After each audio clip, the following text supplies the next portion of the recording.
ನಮಸ್ಕಾರ ಸ್ನೇಹಿತರೆ, ನನ್ನ ಚಾನಲ್ಗೆ ನಿಮ್ಮೆಲ್ಲರಿಗೂ ಪ್ರೀತಿಯ ಸ್ವಾಗತ. ನಾನು ಮಮತಾ. ಇವತ್ತೊಂದು ಸಿಂಪಲ್ ರೆಮಿಡಿನ ತಿಳಿಸ್ತಾ ಇದ್ದೀನಿ. ನಿಮ್ಮ ಆರೋಗ್ಯಕ್ಕೆ ತುಂಬಾ ಒಳ್ಳೆಯದು. ಕೇವಲ ಅರ್ಧ ಚಮಚದಷ್ಟನ್ನು ನೀವು ವಾರದಲ್ಲಿ 2 ಸಲ 3 ಸಲ ತೊಗೊಂಡ್ರೆ ಸಾಕು. ನಿಮಗೆ ಇರುವಂತಹ ಮೂಳೆಗಳ ನೋವು, ಆರ್ಥ್ರೈಟಿಸ್ ಸಮಸ್ಯೆ, ಡೈಜೆಷನ್ ಪ್ರಾಬ್ಲಮ್ಮು ಎಲ್ಲವೂ ನಿವಾರಣೆ ಆಗುತ್ತೆ. ಮಧುಮೇಹ ಇರೋರಿಗೂ ಕೂಡ ತುಂಬಾ ಒಳ್ಳೆಯದು. ದೇಹಕ್ಕೆ ಬೇಕಾದಷ್ಟು ಪೋಷಕಾಂಶಗಳು ಕೂಡ ನಿಮಗೆ ಸಿಗುತ್ತೆ ಸ್ನೇಹಿತರೆ. ಹೇಗೆ ರೆಮಿಡಿನ ಪ್ರಿಪೇರ್ ಮಾಡೋದು, ಏನೆಲ್ಲ ಇಂಗ್ರೀಡಿಯೆಂಟ್ಸ್ ಬೇಕು ನೋಡೋಣ. ಅದಕ್ಕೂ ಮುಂಚೆ ಹೊಸದಾಗಿ ನನ್ನ ಯೂಟ್ಯೂಬ್ ಚಾನಲ್ನ ನೋಡ್ತಾ ಇದ್ದರೆ ನನ್ನ ಚಾನಲ್ನ ಸಬ್ಸ್ಕ್ರೈಬ್ ಮಾಡಿಲ್ಲ ಅಂದರೆ ಸಬ್ಸ್ಕ್ರೈಬ್ ಮಾಡಿಕೊಂಡು ಸಪೋರ್ಟ್ ಮಾಡಿ. ವಿಡಿಯೋ ಇಷ್ಟ ಆದರೆ ಲೈಕ್ ಮಾಡಿ, ವಿಡಿಯೋವನ್ನು ಶೇರ್ ಮಾಡಿ, ಅನಿಸಿಕೆ ಅಭಿಪ್ರಾಯವನ್ನು ಕಮೆಂಟ್ ಮಾಡಿ ತಿಳಿಸಿ. ಮೆಂತ್ಯ ತೊಗೊಂಡಿದ್ದೀನಿ. ಮೆಂತ್ಯ ನಮ್ಮ ಆರೋಗ್ಯಕ್ಕೆ ತುಂಬಾ ಒಳ್ಳೆಯದು. ಡೈಜೆಷನ್ ಕೂಡ ತುಂಬ ಒಳ್ಳೆಯದು. ಮೂಳೆಗಳಿಗೂ ಕೂಡ ತುಂಬಾ ಒಳ್ಳೆಯದು. ಉತ್ತಮವಾದ ಪೋಷಕಾಂಶಗಳು ಇದೆ ಅದರಲ್ಲಿ. ನಂತರ ಅಗಸೆ ಬೀಜ. ಅಗಸೆ ಬೀಜದಲ್ಲೂ ಕೂಡ ಅಷ್ಟೇ ಒಮೆಗಾ 3 ಫ್ಯಾಟಿ ಆ್ಯಸಿಡ್ ಇದೆ.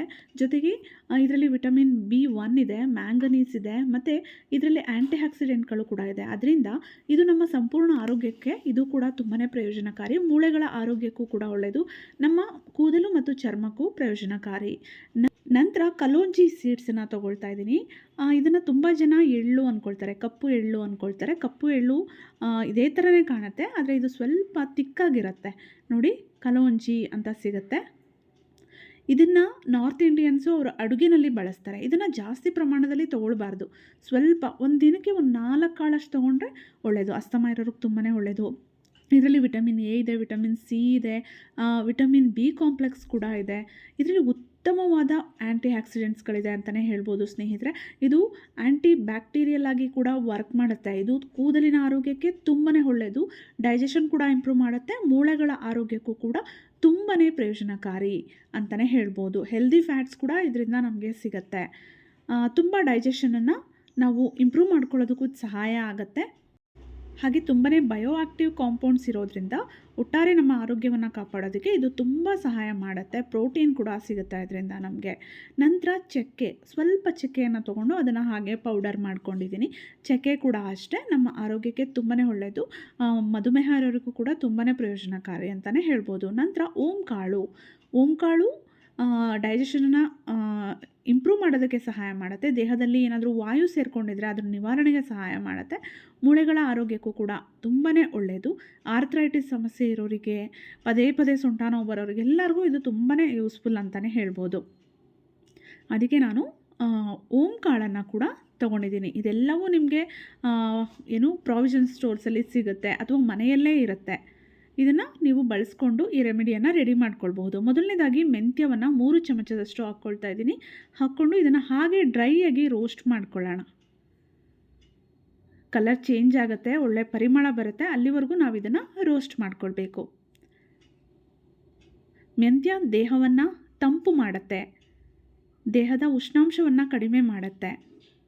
ಆ್ಯಸಿಡಿಟಿ ಸಮಸ್ಯೆ ಇರೋರಿಗೂ ಕೂಡ ಇದು ತುಂಬಾ ಒಳ್ಳೆಯದು. ಮತ್ತು ಪಿತ್ತ ನಿವಾರಕ ಅಂತಲೇ ಹೇಳ್ಬೋದು. ಪಿತ್ತ ಇರೋರು ಸೇವನೆ ಮಾಡೋದ್ರಿಂದ ಪಿತ್ತವನ್ನು ಶಮನಗೊಳಿಸುತ್ತೆ. ಮಧುಮೇಹ ಇರೋರಿಗೆ ಹೇಳೋ ಹಾಗೆ ಇಲ್ಲ, ಎಲ್ರಿಗೂ ಗೊತ್ತು. ಮಧುಮೇಹ ಇರೋರು ಪ್ರತಿನಿತ್ಯ ಸ್ವಲ್ಪ ಪ್ರಮಾಣದಲ್ಲಿ ಮೆಂತ್ಯ ಸೇವನೆಯನ್ನು ಮಾಡಿದ್ರೆ ತುಂಬಾ ಒಳ್ಳೆಯದು. ಮತ್ತು ಇದು ನಮ್ಮ ಮೂಳೆಗಳಿಗೆ ಒಳ್ಳೆಯದು. ಅದಕ್ಕೆ ಬಾಣಂತಿಯರಿಗೆ ಮೆಂತ್ಯ ಮುದ್ದೆಯನ್ನು ಕೊಡೋದು. ನಂತರ ಅಗಸೆ ಬೀಜವನ್ನು ತೊಗೊಳ್ತಾ ಇದ್ದೀನಿ. ಅಗಸೆ ಬೀಜ ತುಂಬಾ ಆರೋಗ್ಯಕ್ಕೆ ಪ್ರಯೋಜನಕಾರಿ. ಮುಂಚೆ ಯಾರೂ ಇದನ್ನು ಬಳಸ್ತಾ ಇರಲಿಲ್ಲ, ಆದರೆ ಈಗಂತೂ ಎಲ್ಲರಿಗೂ ಇದರ ಪ್ರಯೋಜನ ಗೊತ್ತಾಗಿ ಪ್ರತಿಯೊಬ್ಬರು ಬಳಸ್ತಾರೆ. ಅದರಲ್ಲೂ ಇದು ಮಹಿಳೆಯರಿಗೂ ಕೂಡ ತುಂಬಾ ಒಳ್ಳೆಯದು. ಇದನ್ನು ಸೇವನೆ ಮಾಡೋದ್ರಿಂದ ಆರೋಗ್ಯ ಚೆನ್ನಾಗಿರುತ್ತೆ. ಬೋನ್ಸ್ಗೆ ಒಳ್ಳೆಯದು, ಸ್ಕಿನ್ನಿಗೆ ಒಳ್ಳೆಯದು ಅಂತಲೇ ಹೇಳ್ಬೋದು. ಜೊತೆಗೆ ಇದರಿಂದ ಜೆಲ್ಲನ್ನು ತೆಗೆದು ಅದನ್ನು ಮುಖ ಮತ್ತು ಕೂದಲಿಗೆ ಅಪ್ಲೈ ಮಾಡ್ಕೊಳ್ಳೋದ್ರಿಂದ ಕೂದಲು ಮತ್ತು ಚರ್ಮದ ಆರೋಗ್ಯ ಕೂಡ ಚೆನ್ನಾಗಿರುತ್ತೆ.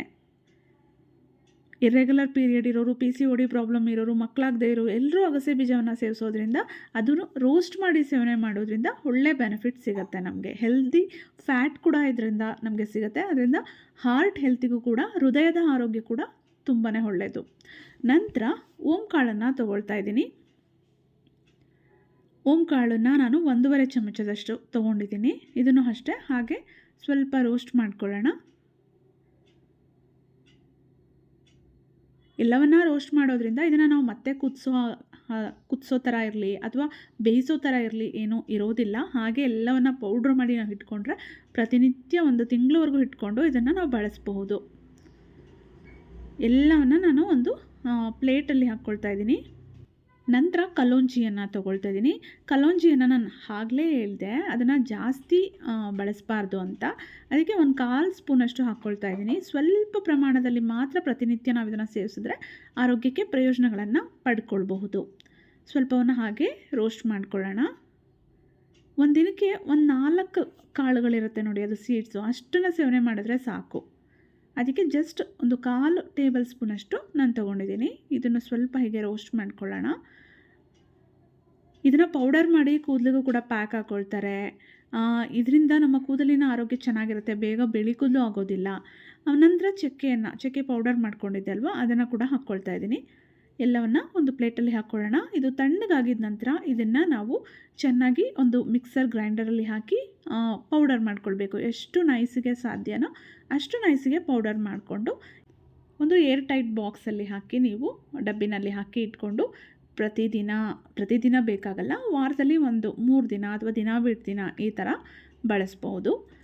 ತುಂಬ ಪ್ರಯೋಜನ ಸಿಗುತ್ತೆ. ಡಯಾಬಿಟಿಕ್ ಇರೋರು ಮತ್ತು ಬೋನ್ಸ್ ಪ್ರಾಬ್ಲಮ್ ಇರೋರು, ಯಾವಾಗಲೂ ಸೊಂಟ ನೋವು ಬರುತ್ತೆ ಅನ್ನೋರು ಎಲ್ಲರೂ ಯೂಸ್ ಮಾಡ್ಬೋದು. ಡೈಜೆಷನ್ ಪ್ರಾಬ್ಲಮ್ ಇರೋರು, PCOS ಸಮಸ್ಯೆ, ಇರ್ರೆಗ್ಯುಲರ್ ಪೀರಿಯಡ್ ಇರೋರು ಎಲ್ಲರೂ ಇದನ್ನು ಸೇವನೆ ಮಾಡಿದ್ರೆ ತುಂಬಾ ಒಳ್ಳೆಯದು. ಚಿಕ್ಕ ಮಕ್ಳಿಗಾದರೆ ನೀವು ಒಂದು 1/4 ಸ್ಪೂನ್ ಹಾಕಿ ಕೊಡ್ಬೋದು. ದೊಡ್ಡವರಾದರೆ ಒಂದು ದೊಡ್ಡ ಸ್ಪೂನಲ್ಲಿ ಅರ್ಧ ಸ್ಪೂನಷ್ಟು ಹಾಕ್ಕೋಬಹುದು. ಒಂದು ಲೋಟ ಬಿಸಿ ಇರೋ ನೀರಿಗೆ ಈ ಪೌಡರನ್ನು ಹಾಕಿಬಿಟ್ಟು ಒಂದು 2-3 ನಿಮಿಷ ಹಾಗೆ ಬಿಡಿ. ಒಂದು 5 ನಿಮಿಷದವರೆಗೂ ಬಿಡಬಹುದು, ಏನೂ ತೊಂದರೆ ಇಲ್ಲ. ನಂತರ ಇದನ್ನು ಫಿಲ್ಟ್ರ್ ಮಾಡಿ ಆದರೂ ಕುಡಿಬೋದು, ಹಾಗೆ ಆದರೂ ಕುಡಿಬಹುದು. ನಿಮಗೆ ಬೇಕು ಅಂದರೆ ಜೇನುತುಪ್ಪ ಹಾಕ್ಕೊಳ್ಬಹುದು. ಡಯಾಬಿಟಿಕ್ ಇದ್ದೀವಿ ಬೇಡ ಅಂತಂದರೆ ಬೇಡ, ಇಲ್ಲಾಂದರೆ ಜೇನುತುಪ್ಪವನ್ನು ಕೂಡ ಹಾಕ್ಕೊಳ್ಬಹುದು. ಫಿಲ್ಟ್ರ್ ಮಾಡಿ ಕುಡಿಬಹುದು ಅಥವಾ ಹಾಗೆ ಆದರೂ ಕುಡಿಬಹುದು, ನಿಮ್ಮ ಇಷ್ಟ. ತುಂಬ ಸಿಂಪಲ್ ಆಗಿದೆ. ಯಾರಿಗೆ ಬೋನ್ಸ್ ಪ್ರಾಬ್ಲಮ್ ಇರುತ್ತೆ ಅವರಿಗೆಲ್ಲ ತುಂಬಾ ಒಳ್ಳೆಯದು. ಜೊತೆಗೆ ಇದರಲ್ಲಿ ನಿಮಗೆ ಐರನ್ ಕಂಟೆಂಟ್ ಕೂಡ ಸಿಗುತ್ತೆ. ಅದರಿಂದ ಹಿಮೋಗ್ಲೋಬಿನ್ ಲೆವೆಲ್ ಕೂಡ ಜಾಸ್ತಿ ಆಗೋದಕ್ಕೂ ಕೂಡ ಹೆಲ್ಪ್ ಮಾಡುತ್ತೆ. ಮಕ್ಕಳಿಗೆ ಕೊಟ್ಟರೆ ಅವರಿಗೂ ಕೂಡ ಡೈಜೆಷನ್ ಚೆನ್ನಾಗಿ ಆಗುತ್ತೆ.